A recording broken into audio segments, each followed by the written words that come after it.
Hello everyone, आप सभी का फिर से स्वागत है आज की न्यू पाइथन वीडियो में। तो आज हम लोग पाइथन के कोर्स को आगे बढ़ाते हुए बना रहे हैं वीडियो 50.py। तो इसमें हम लोग पढ़ने वाले हैं फ़िल्टर फंक्शन के बारे में एंड रिड्यूस फंक्शन के बारे में। तो सबसे पहले मैं बताता हूँ कि फ़िल्टर फंक्शन क्यों आया है। तो कुछ नहीं, ये इसलिए आया है ताकि हम कह सकते हैं कि हम लोग पाइथन में काम कर रहे हैं। मतलब इसका कुछ खास सेंस नहीं है, बट कोई बात नहीं, मैं आपको दिखाता हूँ। पहले हम लोग कौन सा काम जो नॉर्मली करते थे वो इससे कर सकते हैं। तो मान लो ये ऐसे है, एंड इसके बाद हमने एक लिस्ट बना दिया और इसके बाद हम एक फंक्शन बना रहे हैं जिस जो fun1 है। अब ये x लेता है और रिटर्न करता है x ग्रेटर देन 5। तो मतलब ये ट्रू फॉल्स रिटर्न करेगा और कुछ नहीं करेगा। तो अब इसके बाद हम लोग चाहते हैं कि हमें ना एक लिस्ट मिले, ठीक है, जो कि फ़िल्टर फंक्शन हमें बना के दे। इसका पहला आर्गुमेंट हम लोग fun1 देंगे और इसके बाद सेकंड आर्गुमेंट इसको बताएंगे भाई वो fun1 चलाना किस पे है। बस इसको रन करो और देख लो, इसने दे दिया 6 7 8 9 10। तो इसमें आपको क्या समझ आया कि क्या हो गया अचानक? देखो, अगर आप मेरी लास्ट वीडियो अगर आपने देखी होगी तो उसमें मैंने मैप फंक्शन के बारे में बताया था। तो उसका और इसका सिंटैक्स लगभग सेम है, लगभग क्या, काफ़ी हद तक सेम है। तो देखो मैं यहाँ बताता हूँ।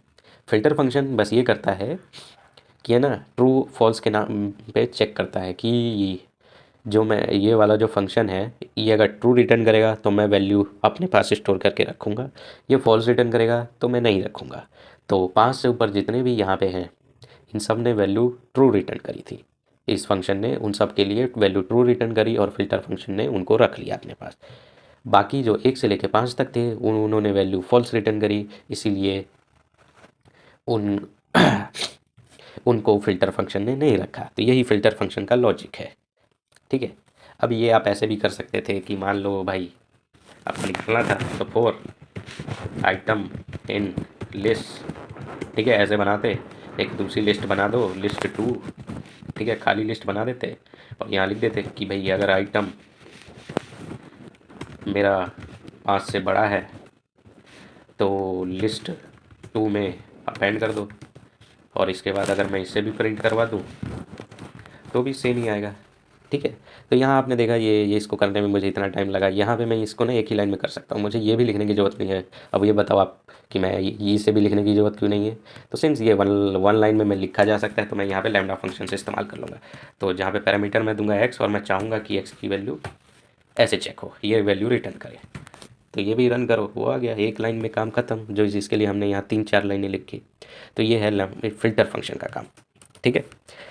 तो ये काफ़ी इजी है। बाकी आप लोग इस पे हिट एंड ट्रायल करके कुछ नई नई चीज़ें बना सकते हैं, वो आप पे ऊपर है, ठीक है।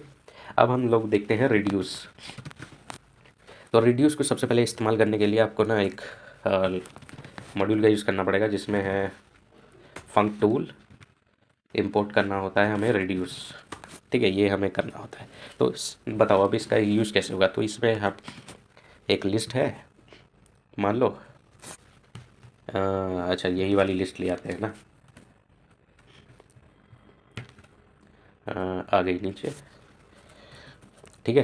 तो ये लिस्ट है, हमें ना इसका जो जैसे हमें ना एक क्या बोलूँ मैं ये बोलना चाहता हूँ कि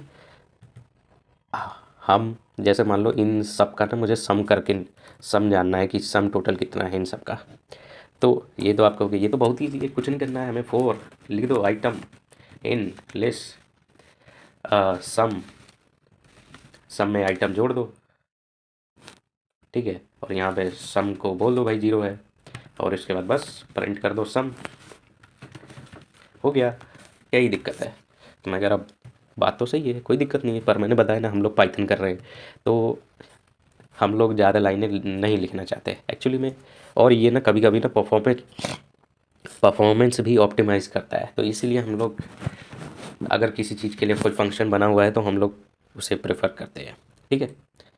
तो तो इसके लिए रिड्यूस बोला जाता है। इसके बाद ना आपको एक फ़ंक्शन लिखना पड़ता है। तो मान लो fun1 एंड उसके बाद बताना होता है आपको किस पे चलाना है, तो लिस्ट 1 पे चलानी है जैसे हमें। और इसके बाद अगर मैं fun1 को इनिशियलाइज़ कर दूँ तो यहाँ पे ना ये दो दो आपसे वो मांगता है कि भाई मुझे 2 पैरामीटर्स चाहिए।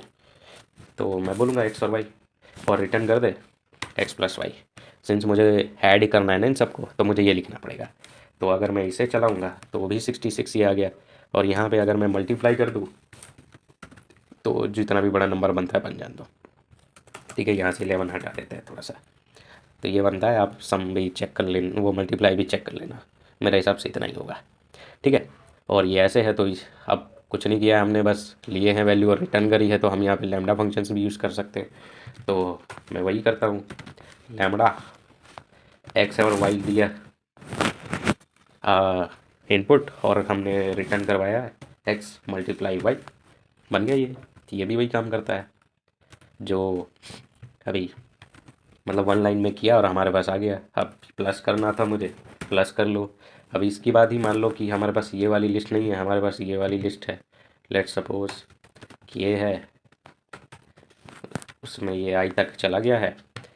अब हमें ये करना है कुछ नहीं, ऐसे करके ये जोड़ ही देगा, मतलब कॉन्कैटिनेशन चलाता है। ये जिस भी पोजीशन पे है वहाँ तक जाएगा और वहाँ तक का रिकॉर्ड रखेगा, अगले पे जाएगा, जो भी आप इसे ऑपरेशन दोगे वो जो जोड़ेगा मल्टीप्लाई। देखो चलो इसे हम मल्टीप्लाई करते हैं। सिंस वैसे तो वो काम नहीं करेगा, क्योंकि ये एक स्ट्रिंग है और हम लोग मल्टीप्लाई करवा रहे हैं, तो वो नहीं काम करता है। तो तभी कोई बात नहीं, एरर सुन लेते हैं हम लोग। तो वो बोल रहा है can't multiply sequence bye non int of type string.